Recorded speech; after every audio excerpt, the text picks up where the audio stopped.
PUBG Mobile ofitsial turnirlar uchun 365 kun trenirovka 5-kun. Bugun sizlar bilan birgalikda qolgan mashinalarni ham toqqa chiqarib ko'ramiz. Bizning birinchi mashinamiz Dacia. Ko'pchilik Dacia'ni xohlagan joyda yurib ketaveradigan mashina deydi. Hozir buni ko'ramiz.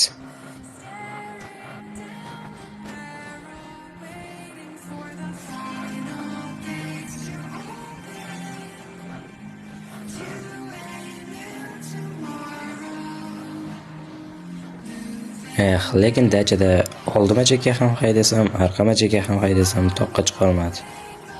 Keyingi mashinaga o'taveramiz. Keyingi mashinamiz ana o'sha legendarniy UAZ.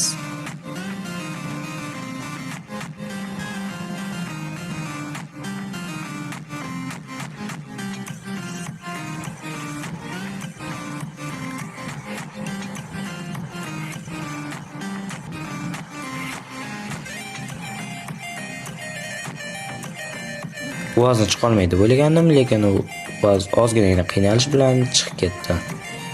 Bizning 3-mashinamiz bu aeroplan. O'zi aeroplanni mashina deyish to'g'rimi, xatomi? Kommentariyada yozib ketishlaring mumkin. Mana shu yerda ozgina kechroq urganligim uchun tog'ning ustiga tushish o'rniga suvning ustiga sho'ng'idim. Bu challengeimiz hali 360 kun davomida davom etadi. Shuning uchun videoga